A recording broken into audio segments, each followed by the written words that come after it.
बिस्मिल्लाहिर्रहमानिर्रहीम। अस्सलाम वालेकुम नाज़रीन। सबक नंबर 16 में हम 4 अक़साम पढ़ेंगे। इससे पहले हमने वज़न पढ़ लिया, तो वज़न की ज़रूरत इस जैसे असबाग में भी ज़रूरत पेश आती है। 4 अक़साम इस लिहाज से शुरू में हम 2 किस्में बयान करेंगे, उसके बाद उसमें से हर एक की 2 किस्म हो जाएंगी और यूँ टोटल 4 किस्में बन जाएंगी। फ़ैल को हमने लिया है, फ़ैल की 4 अक़साम यहाँ बनती हैं। चूँकि इसम को अगर जामिद को लिया जाए तो यहाँ 6 अक़साम, जिसे 6 अक़साम कहा जाता है, वो बात लंबी हो जाती है। फ़ैल की 2 किस्में, अव्वलन सुलासी और रुबाई। सुलासी बिल्कुल आसान वो फ़ैल है जिसमें 3 हरूफ असली हों, जैसे ज़रबा बरवज़्न फ़ाला, यानी फ़ा आइन और 1 लाम। फ़ा आइन 1 लाम हो तो इसको कहा जाता है सुलासी। और इसके मुकाबले में रुबाई वो होता है जिसमें 4 हरूफ असली हों, जैसे दहरजा बरवज़्न फ़ालला। तो आगे हमने लिख दिया है कि 4 हरूफ असली का मतलब है फ़ा आइन और 2 लाम। तो सुलासी में फ़ा आइन 1 लाम होता है तो सुलासी 3 हरूफ असली, और रुबाई में 4 हरूफ असली होते हैं इस तरह कि फ़ा आइन और 2 लाम होते हैं। अब दहरजा पूरा ये रुबाई है इस वजह से कि इसमें फ़ा कलमा भी है, आइन कलमा भी है, उसके बाद 2 लाम हम शुमार करेंगे, दहरजा बरवज़्न फ़ालला। फिर हर एक की 2 किस्में हैं, मुजर्रद और मज़ीद। मुजर्रद की तारीफ़ देखिए, मुजर्रद वो है जिसमें हरूफ असली के अलावा कोई हर्फ ना हो, हरूफ असली के अलावा कोई हर्फ ज़ायद ना हो। यूँ आप कहते हैं हरूफ असली के अलावा कोई हर्फ ज़ायद ना हो।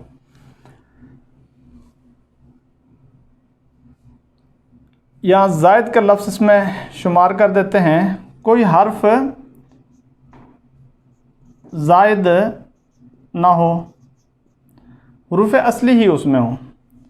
अब दोनों को हम लेंगे। ये जो हमने सुलासी और रुबाई पढ़ा है, इसमें से आप देख रहे हैं कि किसी में कोई हर्फ ज़ायद नहीं है। सुलासी में भी कोई हर्फ ज़ायद नहीं है, रुबाई में भी कोई हर्फ ज़ायद नहीं है। इस वजह से ये दोनों मुजर्रद होंगे। तो इसकी मिसाल अगर आप देखें तो ज़रबा भी बन सकती है और दहरजा भी बन सकती है। बरवज़्न ज़रबा बरवज़्न फ़ाला, दहरजा बरवज़्न फ़ालला।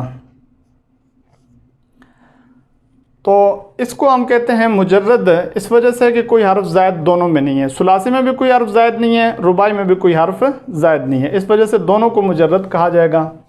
मज़ीद वो है जिसमें हरूफ असली के अलावा कोई हर्फ ज़ायद भी हो, कोई हर्फ ज़ायद हो, इसको आप यूँ कह दें। सुलासी के अलावा कोई हर्फ ज़ायद भी हो, इसको हम मज़ीद कहते हैं। अब सुलासी यानी कि हरूफ असली के अलावा कोई हर्फ ज़ायद भी हो, सुलासी में जब हरूफ असली के अलावा कोई हर्फ ज़ायद होगा तो उसकी मिसाल आप देख लें, अकरमा। यह है अकरमा बरवज़्न अफ़ाला, इसका वज़न हम करेंगे अफ़ाला। यहाँ आपको एक हर्फ ज़ायद नज़र आ रहा है, तो सुलासी में जब हर्फ ज़ायद होगा तो इसको हम कह देंगे सुलासी मज़ीद। और रुबाई में जब कोई हर्फ ज़ायद होगा तो उसको हम कहेंगे रुबाई मज़ीद। तदहरजा बरवज़्न तफ़ालला, तो यहाँ ता ज़ायद है। तो इस सारे को समझने के लिए अव्वलन आप 2 किस्में समझ लें, सुलासी और रुबाई। सुलासी जिसमें 3 हरूफ असली हों, रुबाई जिसमें 4 हरूफ असली हों। फिर मुजर्रद पे आ जाएं तो मुजर्रद वो है जिसमें हरूफ असली के अलावा कोई हर्फ ज़ायद ना हो। तो ये दोनों मिसालें बनती हैं उसकी, ज़रबा भी और दहरजा भी, हरूफ असली के अलावा कोई हर्फ इसमें ज़ायद नहीं है। और मज़ीद में आ जाएं तो मज़ीद वो है जिसमें हरूफ असली के अलावा कोई हर्फ ज़ायद भी हो, अलावा भी कोई हर्फ ज़ायद हो, जैसे अकरमा बरवज़्न अफ़ाला और तदखरजा बरवज़्न तफ़ालला। यहाँ सुलासी के एतबार से एक हर्फ ज़ायद है तो इसको सुलासी मज़ीद कहेंगे, यहाँ रुबाई के एतबार से एक हर्फ ज़ायद है तो इसको रुबाई मज़ीद कहेंगे। तो अब हम कुल 4 किस्में सामने आ गई हैं। सुलासी मुजर्रद, इसकी मिसाल है ज़रबा। सुलासी मज़ीद, इसकी मिसाल है अकरमा। और तीसरी किस्म है रुबाई मुजर्रद, इसकी मिसाल है दहरजा। और चौथी किस्म है रुबाई मज़ीद, इसकी मिसाल है तदखरजा। यूँ आप कुल 4 किस्में बन गई, तो इसको हम 4 अक़साम के नाम से याद करते हैं। कि सुलासी मुजर्रद, सुलासी मज़ीद, रुबाई मुजर्रद, रुबाई मज़ीद।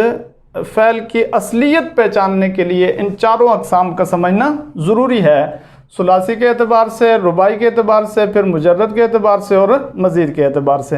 हर एक की मिसाल सामने वाज़े हो चुकी है। मैंने बता दिया कि सुलासी मुजर्रद जब आप कहेंगे तो मिसाल ज़रब आएगी, और सुलासी मज़ीद कहेंगे तो मिसाल अकरमा होगी। रुबाई मुजर्रद कहेंगे तो ऊपर चले जाए, मिसाल दखरजा, और रुबाई मज़ीद जब आप कह देंगे तो उसकी मिसाल क्या बन जाएगी, तदखरजा।